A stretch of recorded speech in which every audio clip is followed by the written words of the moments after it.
O filme começa com o Ed falando: eu prefiro morrer do que perder a vida, já que estão procurando ele pra matar. Mas bem na hora o vizinho dele leva um tiro e alguém chama o nome dele. Então em uma velocidade instantânea ele sabe tudo o que precisa fazer pra sair daquela situação. Aí volta algumas semanas e a gente começa a conhecer a história de um escritor. Ele tem um contrato pra escrever o primeiro livro, só que quando ele tenta fazer ele não consegue, dá um bloqueio criativo e ele não consegue produzir nada. Ele tava totalmente desapontado com ele mesmo, mas aí ele pensou: pelo menos eu tenho uma namorada.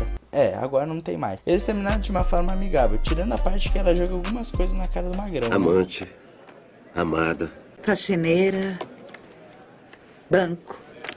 Eu não sei o que passava na cabeça dele, mas ele tenta pedir ela em casamento, né? O que não faz nenhum sentido, porque já tá acabando, mas ela corta ele lembrando do seu casamento passado. Depois ele sai depressivo andando pela rua fora. Todo mundo realizando seus sonhos, conseguindo suas coisas e eu na merda. Depois disso ele encontra seu ex-cunhado depois de 9 anos. E aí ele acha que o Ed virou mendigo e o Ed mexe com ele perguntando se ele tá vendendo cocaína ainda. Berno então convida ele pra ir tomar uma no bar. Chegando lá, Ed começa a desabafar e fala que não consegue escrever porque tá sofrendo com bloqueio criativo.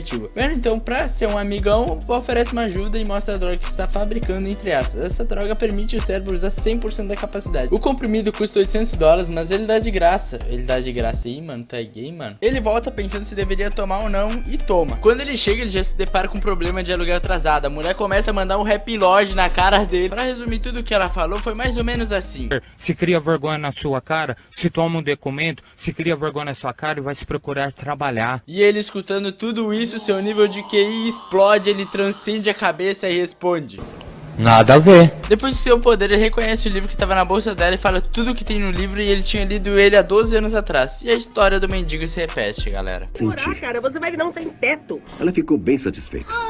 Depois disso tudo, o nego limpou toda a casa, se sentou na cadeira e escreveu todo o livro durante uma noite. Tudo fluía muito bem. O bagulho é um Viagra pra cabeça, parça. A de cima, caralho. Mas logo quando ele acorda, ele já percebe que não tá mais sob o efeito da droga. Depois disso, ele vai pro escritório da chefe dele mostrar uma parte do livro. Ela desacredita dele, até porque tinha pouco tempo pra entregar o livro e não tinha escrevido nada, e do nada apareceu com o bagulho lá. Quando ele chega, tem várias mensagens da chefe dele falando que o livro é muito bom. Tá legal, como é que você fez isso? Eu não estou entendendo. Ele então vai na casa de Verno procurar mais daqueles e encontra ele todo arrebentado. Verno não conta o que aconteceu com ele e Ed pergunta qual que é o nome dos comprimidos. Ele fala que não tem nenhum nome, que chamam de NZT. Ele também fala que a droga só dá efeito em pessoas que já são inteligentes e que a droga não está aprovada. Demais, ele diz que só vai conseguir mais comprimidos se Ed fazer algumas tarefas pra ele, que claro que ele vai fazer. Mas quando ele volta, encontra Verno morto no sofá. Ele fica impactado com a situação e liga pra polícia. Enquanto eles não chegam, ele sai à procura das pílulas escondidas e junto tinha um dinheiro. Quando ele vai testemunhar pra polícia, liga pra sua ex-esposa, que diz pra ele que eles não podem se encontrar por agora. E agora que ele tem vários pacotes dos comprimidos, o nego começa a tomar todo dia. E ele termina de escrever o livro dele em 5 dias, aprende a tocar teclado em 3, começa a ganhar dinheiro com isso, o bagulho começa a fluir, tá ligado? Aprende a falar outras línguas só de escutar, conquista qualquer novinha do rolê e consegue conversar sobre qualquer tema como um profissional, tá ligado? Começa a receber várias propostas de emprego. Então ele vai pra praia um dia e ele descobre o que realmente ele quer fazer, que é mexer com a bolsa de valores, e pra isso ele precisa de dinheiro. Com pouco dinheiro e com os efeitos do NZT, ele começa a ganhar muito dinheiro, mas não é o bastante para o que ele planeja fazer. Então ele procura um agiota, só que ele queria um dinheiro muito absurdo, mas aí ele convence o cara e o cara dá o dinheiro pra ele, que é só $100 mil. Depois disso ele consegue um trabalho no escritório lá, e aí ele começa a aumentar as doses do comprimido pra fazer tudo mais rápido. E ele impressiona todo mundo no escritório, porque em pouquíssimo tempo ele levanta $2 milhões, velho. Ele também volta a falar com Lynn. Não é pra julgar, porque ela não foi tão cuzona quando acabou, tá? E ele também foi chamado pra uma reunião com um cara super importante chamado Carl Farum. Quando chega o dia, o nego vai bem tranquilão lá e impressiona o cara. Ele fala sobre seus planos de negócio e impressiona Carl, que logo testa Ed, pedindo pra ele avaliar alguns negócios dele. Nesse momento ele fica bem feliz, porque acredita que conseguiu uma grande oportunidade e sai caminhando por aí. Só que ele chega no fim da cidade, sem se lembrar como que caminhou até lá, como se fosse um apagão no cérebro. Na mesma noite ele vai pra um bar comemorar que vai começar a ganhar dinheiro e vai pra um hotel com uma mina. Lá ele percebe que tem um homem seguindo ele. Depois dá outro apagão desses e ele aparece no meio de uma briga do nada, mas ele dá conta dos caras refazendo os golpes que viu no filme. Receba! Toma-lhe, toma. Pois dá outro apagão e não sabe o que passou nas últimas 18 horas. Eu tô achando que esse cara vai virar pai, que já tá começando a se esquecer das coisas. Mas ele não tem muito tempo pra pensar no que tá acontecendo, porque ele tem que se reunir com o Carl. Então ele chega, descansa e agora começa a se preparar para a reunião. Mas sem o NZT, ele percebe que não entende nada sobre o assunto. Ele tenta cancelar a reunião falando que está doente, mas não tem jeito. Essa é a única oportunidade dele se apresentar e ele vai mesmo assim. Eles começam a conversar sobre o empresário Think Ling lá, com esse nome estranho, que não tinha nada e agora tinha muita grana e cara queria ajuda de Ed para superar a fortuna desse cara. Só que Ed, sem o comprimido, tava perdidão lá na reunião, não tá falando nada com nada. Depois ele se distrai com a notícia da mulher que mataram no hotel. A mesma mulher que ele saiu na noite passada. Ele então começa a passar mal e sai correndo e ele acha que foi ele que matou a mulher. Então ele vai apavorado pra casa e recebe uma ligação da sua ex-esposa Melissa. Ela então pergunta pra ele se ele já tomou o NZT e fala que é uma droga perigosa. Ele tenta se encontrar com ela, mas ela nega de novo. Ele pesquisa e percebe que todos que estão tomando o NZT estão doentes ou mortos. Ele tava perguntando isso um por um, até que o próximo da lista estava do lado dele. E ele percebe que o cara era o cara que tava seguindo ele no hotel. Vou ligar pro Cláudio aqui, né? Ô Cláudio, quero falar contigo, Cláudio. Responde, Cláudio. Aqui não é da Viva, Cláudio, não é trote, cara. Pode responder, aqui é o Juninho, Cláudio. Aqui não é da Viva, mas claro que eu posso te ajudar, Cláudio. Cláudio. Oh, meu Deus, aquele é o Cláudio. Ih. Nunca nem vi. Eu vou comer teu cu. Teu cu não. E aí ele sai correndo e rola a perseguição da fuga das galinhas no bagulho. Lá vem o homem macaco correndo atrás de mim.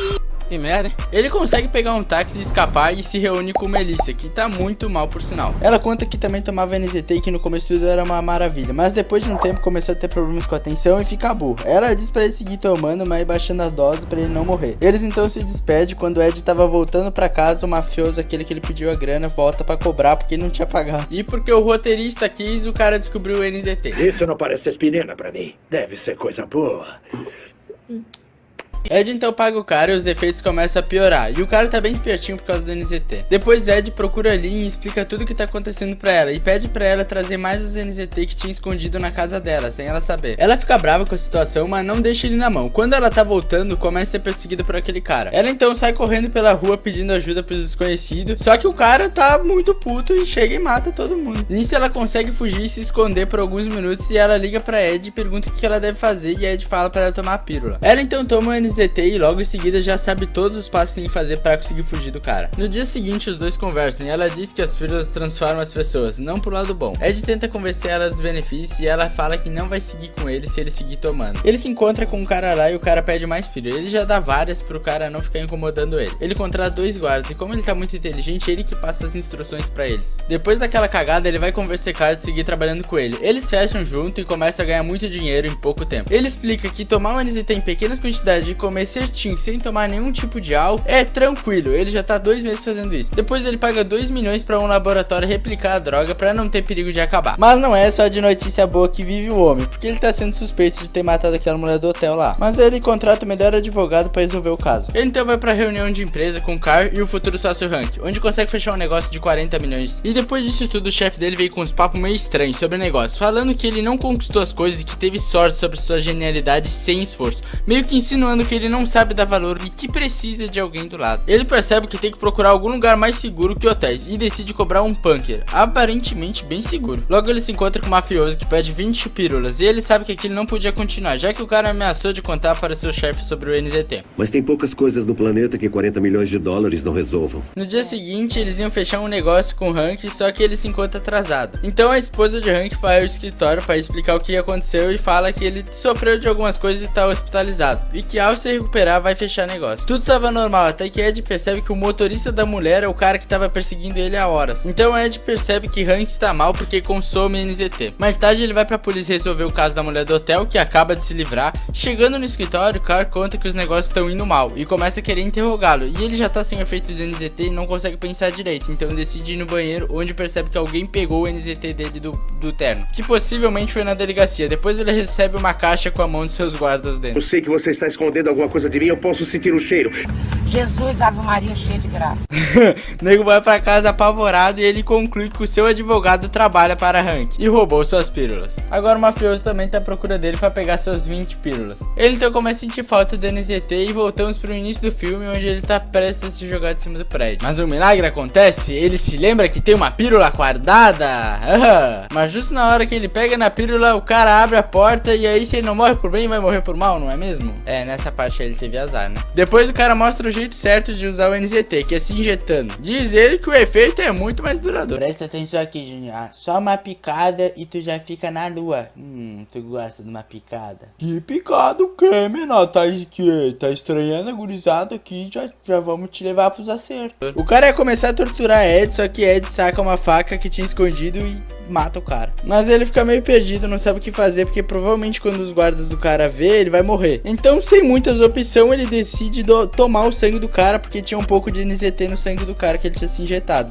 Que delícia, parece todinho. Então ele começa a reagir e já sabe mais ou menos o que tem que fazer pra conseguir matar os caras e fugir dali. Depois rola uma briga intensa, acho que uns 5 minutos de filme, os loucos brigando lá, uma bagaceira. E aí ele fala que a polícia não ia desconfiar de nada, porque o antigo proprietário era um vendedor de armas e esses caras eram só clientes insatisfeitos. Hank morre e Ed decide contar ao homem que o perseguia que o advogado do seu chefe tinha as pílulas e não deu ao seu chefe, e por isso Hank morreu. Então o cara ajuda Ed a recuperar as pílulas. 12 meses se passam e Ed tá concorrendo pra ser senador, totalmente diferente do que fazia antes. E recebe a visita de Carr, que é o seu maior doador, e tá trabalhando com outro nicho também. Carr também fala que sabe que Ed usa NZT e agora tá com seu laboratório lá. E tá tudo bem e tá tudo tranquilo. Por mais que Carr teve aquele papo estranho lá no passado, ele só queria o bem de Ed, tá ligado? Ele tá fazendo de tudo pra ajudar ele. Eles conversam sobre o negócio e Ed fala pra Carr que pode ficar bem tranquilo, já que está na sua frente. Ele adivinha que o carro vai bater o táxi antes de acontecer, tá ligado? Meio que pra se mostrar pra Carr que pode ficar tranquilo com ele. Depois ele vai comer junto com a sua esposa e aí eles se reúnem lá e eu acho que eles já estão voltando.